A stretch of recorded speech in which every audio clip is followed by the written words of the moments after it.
بل د بقا د خلافت لپاره شرایط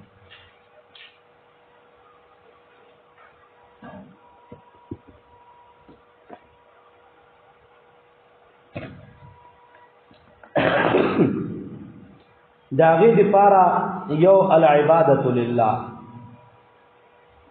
وحده چې د الله عبادت شروعي اسلامی خلافت راشي د الله عبادت یوازې شروعي شریک وسنی مدا خلافت به باقی پاتې کی دویم رد شرک بل اقامت الصلاة بل ایتاء الزکاة بل امر بالمعروف بل نهی عن المنکر دا به خلافت نه بعد کې امر بالمعروف کله اسلامی خلافت راشي د وجه شو اسلام تیمیا و دې کتاب لیکل الحسبه فی الاسلام حسبا او د امر بالمعروف او نهی عن المنکر جبهه دا به اسلامی خلافت جبهه التکار کی چې څوک نه مني دی وګړي سپیډه راخلا طریقه نو د پلار دی او اوس په سوالونو باندې کی تو مقصد ورته تو ورشو ته یاره دا د مان مګړه دی واده کې شيخه او چې ته په گیټ راو دی نو به غرزار به جوړ کړي ان ته ویڅو او کچر ته چوکا دي تا او د اجراګانو دا او کو ناټي چې وصله سوال ته نه بیا چې تراشي ده او مقصد ورته انبیاء دی یا به پردی خزه بار وته او یوسو دی کی کرو لخت دی په ماته کې بیا دی وځي انداز چته ته پوه نه شو انداز چې کله اسلامي خلافت امر بالمعروف او نهی عن المنکر وی چې قوت یې سي په زوري په منل شي اوس یو سړی دی ته چې والله کوم منځ لا بوزي ته ته چې مرته شکایت شي نو تر روان دا کار چې بزا کافر شي نو تر روان کافر چې چوکا دي ته چې مونږ لازم دکان دې درې پاتې دي راوړي او مقصد ورته دغه دی انو دا بل امر بالمعروف او نهی عن المنکر اوس کچیر تمکین دې تپزما کا ملاو شي او دغه امور وی بل اتباع رسول په ټولو اقوالو کې نو دا شی نوی نو بیا به اسلامي نظام برقرار وي چې دا و خبري چې دا کمی ماضی ده اتباع رسول په ټولو اقوال الله فرمای الذين مكنوا في الارض اغه خلق کوم دوی لا اغاز ظاهر په پزماکه کې خلافت ور پزماکه کې اقامت دی منځیو کو زکات ورکو امر بالمعروف و نهی عن المنکر امر بالمعروف و نهی عن المنکر کولا دا کارونه کول نو دی دوی دین با آغا برقراری او عبادت دی الله کې او اتباع رسول دا امور په مقصد ورسي او چې کله اندا شي نه نوي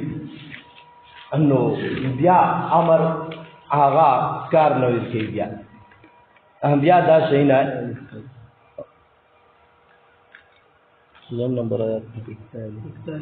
41 نمبر سورہ حج نو پدا کی سورہ حج آیات نمبر 41 چکل دا امور آغا وی نو بیا با خلافت او اسلامی نظام برقرار کدا نوی نو بیا با اسلامی نظام منځه آغا تللی الذین مکنوا فی الارض اقاموا الصلاة وآتوا الزکاة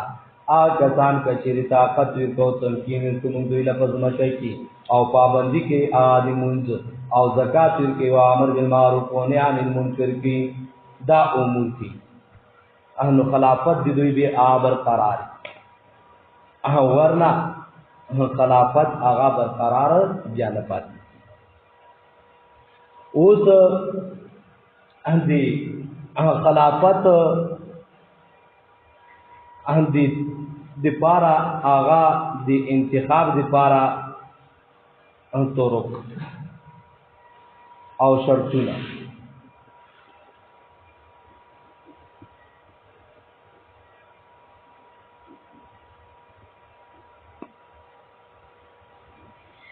د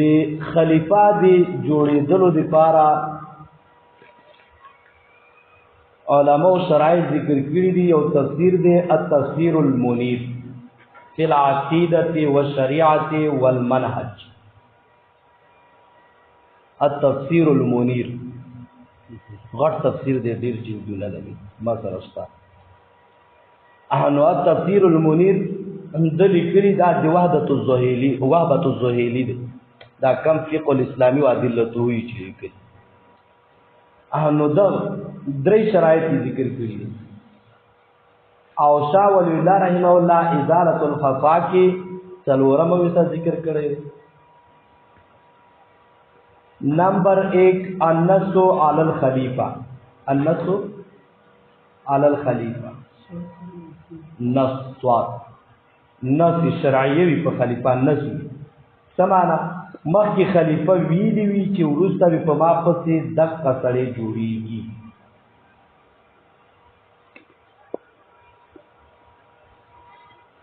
کما نص النبی علی ابی بکر بالاشاره و ابو بکر علی عمر. لکه تصریح کړي وا لکه نص ذکر کړي رسول الله صلی الله علیه وسلم د ابو بکر په خلافت بالاشاره، او بیا ابو بکر د عمر په باره کې صراحتاً وی چې زمانه بعد ودان دي. تفسیر المنیر جلد اول صفحه 140-41 کې دا ذکر کړي. هغه ویل امورو ابا بکر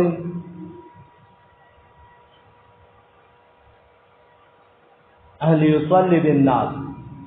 ابو بکر ته امر کوي چې هغه خلکو ته مونږ مرو ابا بکر لیصلی بالناس امر ویتو کی. نو مقصد دا و چې څوک امامتی صغرا کولې شي د امامتی کبرا بم اغا لای خلکو تمخ کی مونږ کولې شي، نو دا به اسلامی خلافت هم سنبالول شي.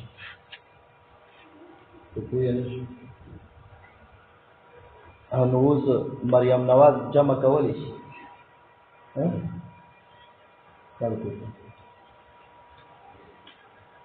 دا وڅ مشرت سنبال که پوی نش نیتیا زلا دا انداز اسلامی خلافت دي سنبالې دو اندارنګي بلاول یا شباز شریف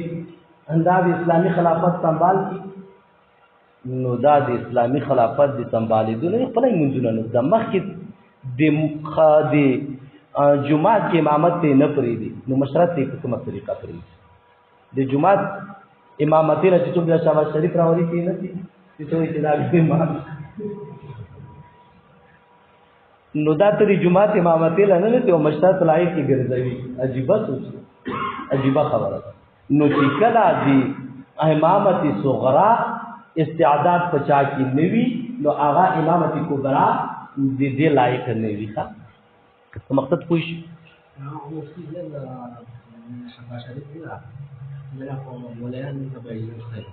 څنګه نو کنه او بس زه کوم وایم په دې خپوي چې دا لوخي دي سره په ایسته کې تر خپل نه دي. اوس الله دې رحم وکړي. انده غرانګي اوس د دینا یو هغه باور ته دا معلومه شو چې خلافت کبرا دی هغه څوک مستحق او لایق وي چې امامت صغرا سنبالول شي. امامت صغرا د لپاره علمیت هم ضروری دی او ټول د شرع پابندي ټول امور ضروری دي کنه. نو دغه په خلیفہ کبرا کې خلیفہ کبرا کې لکه د جمعات امام بدی نر خذب سے امامتی نه کوي. نو دا قرانګي اسلامي مشددین نه دي لکه ورته شرایط ذکر کو. دا چې عالم وي په جاهل په دین نه کې متقی وي فاسق فاجر په دین نه کوي. صحیح شله. نو دا چې څه دا یو مونږ د دین یو رکن دی، دا څه په داسې بی دینه او د داسې بی دینه خلکو مشرت پکې نه مانی میراب کې. نو د دومره غټ دین یې څنګه مشر کې دي ټول دي ځکه خلافت خو ټول دین دی کنه. نو د دې مشرانه څنګه دي خو سوچ فکر نه عجیبه غونتی اهم طریقه او سره شروع همدغه رنګي اوس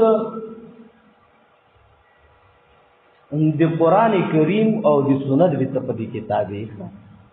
دا د لکه چې یاره دا مشر سامي تعلقات وو بس دا کوم مشر کې جما تعلقات ورسته یا زما د مشر او قائد تعلقات مې سرشته دي او دا د مونږلا هم څه دنیوي مفاد راکې یاره چې جمهوریت ویشه چې پلار نشي والا کوي که استاد نشي والا کوي که مقصد ورسي په دین کې دی منم شرعي امور کې دی منم د شریعت مطابق خبره دی منم او د شریعت نه خلاف خبره نه دی استاد منم او نه دی قائد منم او نه دی چا ځان کې به حریت پیدا کی که مقصد ورسي د ځان نه غلام نه جوړي غلام نظریه غلام سوچ دا سکت می ډیر بږي دا سي طالب من بږي دا غلامانه سوچ او چې خپل نظریه کې حر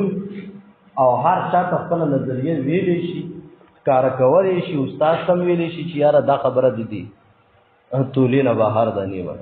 نو دا دقت ولا دا کې انو ابو بکر رضی الله تعالی عنہ اندا جوړ شو دویمه طریقه د انتخاب آغا دادا چې آغا په شورا طریقې کوي د شورا په طریقې کوي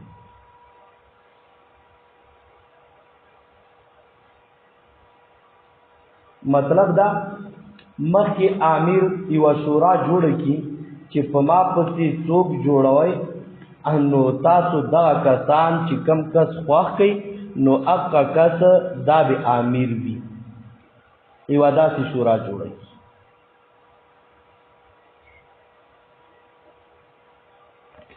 نو د دغه لپاره عمر فاروق رضی الله تعالی عنہ داسې کړی عمر فاروق شورا یې جوړ کړه د صحابه کرام او تیر چې کله زو وفات شم انو زما د وفات نه بعد تاسو دغه کسانو کې چې کم یوم باندې تاسو مشوره راشي اقبانی لکه د شپږو کسانو شورا یې جوړ کړه عمر رضی الله تعالی عنہ چې پاغي کې علی رضی الله عنه عثمان رضی الله عنه عبدالرحمن زبیر رضی الله عنه د عشره مبشره و انو دای جوړ کړ نو دوی آغا عثمان رضی الله تعالی عنہ آغا جوړ کړ په خاطر بل طریقہ دریما اجماع دی اهل الحل والعقد چې امیر باندې اهل الحل والعقد دا راجمش اوس اهل الحل والعقد دا به څوک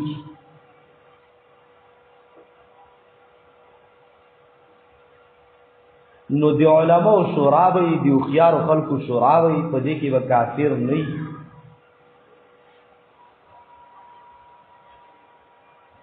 نیک صالح خلق وي عامي سړی به پکې هم نه ټول به علماي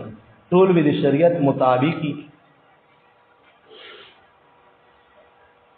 نو دا دی خلیفہ انتخاب وکي نو په خلکو باندې د اغه امر دا لازم دی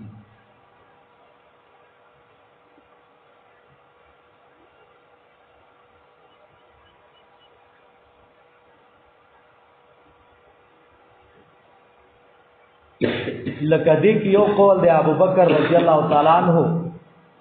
خلافت ته رسول الله اشاره کړی او خو بیا اهل الحل والعقد دم ته راځه مشول اهل چې عشره مبشره لکه عمر فاروق ابو طلحه عبدالرحمن ابن عوف دا د عشره مبشرونو اهل دو خلقو آغا ابو بکر رضی الله تعالی عنہ او صحابه کرام جوړ کړي اول عمر رضی الله تعالی عنہ بیعت وسو که بیا نور وسو ځکه اختلافات چلیدل کنه دریم متغلب امیر څلورم دا شاه ولی الله ذکر کړی ازالۃ الحفا کې ذکر کړي چې متغلب امیر دا په ټول امت منل بیا لازم او احکام سلطانیه هم لیکلي دي ومن غلبهم بالسيف حتى صار خليفة سمي امير المؤمنين لا يحل لاحد ان يؤمن بالله واليوم الاخر ان يبيت ولا يراه اماما عليهم برا كان او فاجرا وهو امير المؤمنين سمجھ عبارت میں من غلبهم بالسيف حتى صار خليفة چا چې غلبه په تور وکړه چې هغه خلیفہ جوړ شو دومره نرو مړه الله چې منلې په کارم دي په مقصد ورته چې دومره نرتوب چې هغه د کلی په زور په خلق ځان نه انو بیا دا پیولا سونه کولول په کار حتی صار خلیفہ سمي امیر المؤمنین نو دغه امیر المؤمنین تسمیه هغه ورکړی شو نو لا يحل لاحد ان يؤمن بالله واليوم الاخر بیا چاله جایز ندی چې ایمان بالله والآخرت لري ان یبیتا ولا يراه چې دوی وشپه تیره کی او دا ونونی اماما علیهم فځان امام ونه په مقصد پوښ برن کان او فاجرا کدا نیک وی او کا فاجر نو دا هو امیر المؤمنین نو دا به امیر المؤمنین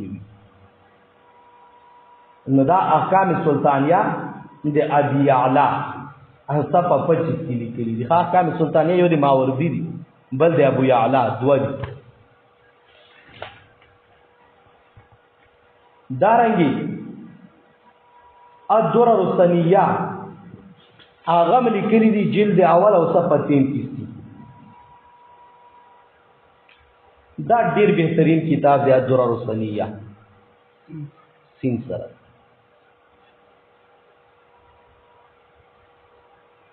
من ولى الخلافة واجتمع عليه الناس ورضوا به وغلبهم بالسيف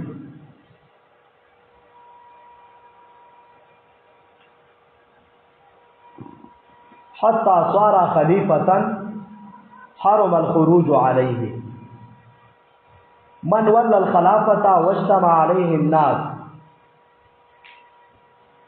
څوک چې ولی د خلافت جوړ شو خلک پر جمع شول ورضوا به او پر عظیم شول وغلبهم بالسيف او د پتوره په غلبه حاصل کړه پتوره مقصد ورته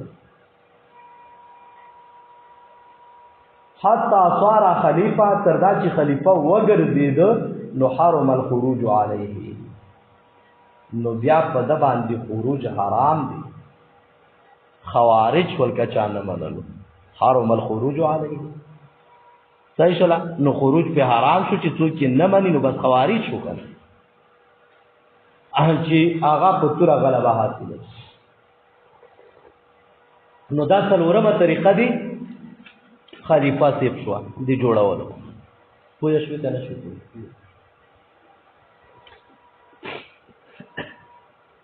دا ځنې مسائل په ویلو کې مخوان دي نو دا چې اسلامي خلافت راشي څومره خوان دي چې تشویل یې دومره خوان دي کنه اته څو باور اهلو اسلامي نظام کې پاره کې سم خوان دي بل خبره دي خلیفہ شرائط دا وسواره یا به څومره